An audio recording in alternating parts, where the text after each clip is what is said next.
I want to talk to this Senate very frankly, that Senior Counsel Muite was basically giving evidence. He has not told us where, or if he has told us, the medical institution where the Deputy President is. But for the Deputy President to fail to bring evidence, credible evidence before the House, that has been admitted, even that evidence that has been admitted to a medical institution, we don't have it. We will rely on the evidence from my senior counsel, Paul Muite. That is evidence.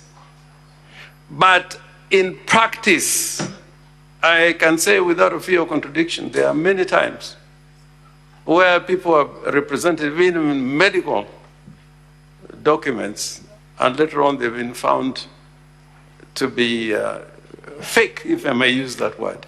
I think that the Deputy President should have done, we should have had one of the doctors here, at least to tell us about his admission and about his condition, because up to 1:15, the Deputy President was here. He was not evacuated from here in an ambulance. And if I can give evidence from the bar, he went to his office, and again, there's no evidence that he was evacuated in an ambulance. He went to Karen Hospital in himself to check at the hospital. So I think our constitutional duty is to live by what the Constitution requires of us. The greatest prejudice, for me, I was looking forward to cross-examine the Deputy President. But unfortunately, the story that has been told does not include cross-examination of the evidence of the Deputy President, which is on record. But because we are time-bound, and as my London friend Eric Gumba said, we are prepared to go by the evidence in record. The prejudice is to us. The sickness of the Deputy President is affecting us more because we would want to cross-examine him. But he has evidence in record which we cannot test by the way of cross-examination.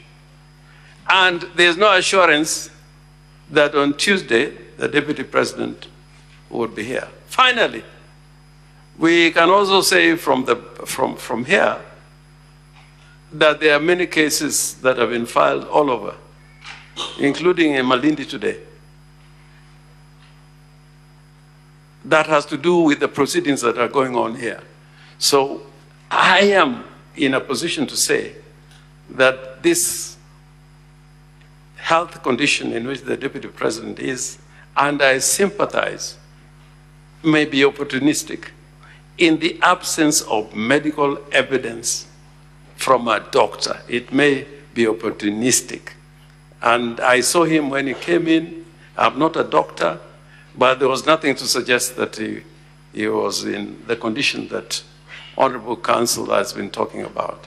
So do the senators now turn into a jury to make a decision on the basis of evidence presented from the bar by senior counsel without no documentary proof of where the Deputy President is and what ailments is suffering for?